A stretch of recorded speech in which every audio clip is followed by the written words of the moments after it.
Praise lord. దేవుని ప్రశస్తమైన నామమునకు మహిమ కలుగునుగాక. ప్రభువు నామమున మీ అందరికీ హృదయపూర్వక వందనాలు. ఈ ఉదయకాలము దేవుని వాక్యాన్ని విందాం. సామెతలు 3వ అధ్యాయము 25-26 వచనాలు.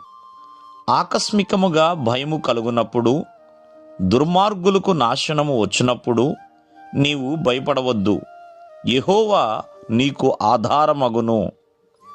ప్రియులరా, రాజైన సొలొమోన్, జ్ఞాని అయిన సొలొమోన్ ఎంతో స్పష్టంగా ప్రతి ఒక్కరికి కూడా ఉపయోగకరమైన ఈ సామెతల గ్రంథాన్ని రచించాడు. ఆయన ద్వారా దేవుడు మాట్లాడుతూ ఏమంటున్నాడంటే, ఆకస్మికమైన భయము అంటే అనుకోకుండా ఒక్కొక్కసారి మనిషికి భయం వచ్చేస్తుందండి. అప్పటి వరకు నవ్వుతూనే ఉంటాడు, అప్పటి వరకు బాగానే ఉంటాడు. ఉండి ఒక్కసారిగా తను ఎంతో విపరీతమైన భయమునికి గురి చేయబడతాడు. అటువంటి వారితో దేవుడిస్తున్న చక్కటి వాగ్దానం ఏంటంటే, నీవు భయపడవద్దు, యెహోవా నీకు ఆధారమగును. ఎందుకంటే మానవ జీవితంలో ఎన్నో భయాలు కలుగుతున్నాయండి.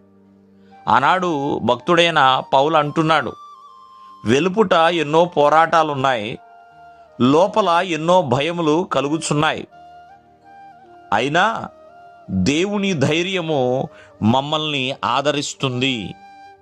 అంటే దేవుడు దేనికి మనకు ఆధారముగా ఉంటాడు అంటే, ప్రియమైన వాళ్ళరా, మనల్ని ధైర్యపరచడానికి ఆయన ఆధారముగా ఉంటాడు.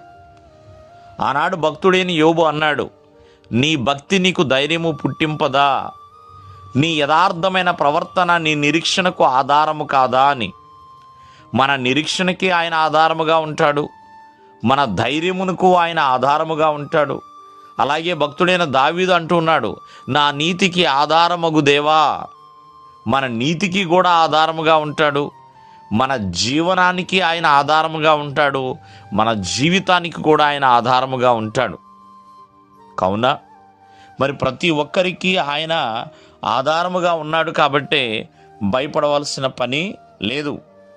మానవ జీవితంలో ఎన్నో పోరాటాలు కలిగినప్పుడు, ఎన్నో ఇబ్బందులు, ఎన్నో శోధనలు గుండా నడుస్తున్నప్పుడు, ఎన్నో హఠాత్తుగా వచ్చే ఆకస్మికమైన భయాలు వస్తూ ఉంటాయి. వాటిని చూసి భయపడకుండా దేవుడు నాకు తోడై ఉన్నాడు అంటూ మనం ఎల్లప్పుడూ కూడా ధైర్యముతో దేవుని పనిలో ముందుకు కొనసాగుతూ ఉండాలి. ఆత్మీయ జీవితంలో వెనకడుగు వేయకుండా ముందుకు కొనసాగుతూ ఉండాలి. ఎందుకంటే ఎన్ని భయములు కలిగినా దేవుడు మనకు తోడుగానే ఉన్నాడు. దేవుడు మిమ్మల్ని ఆశీర్వదించును గాక. ఆమేన్.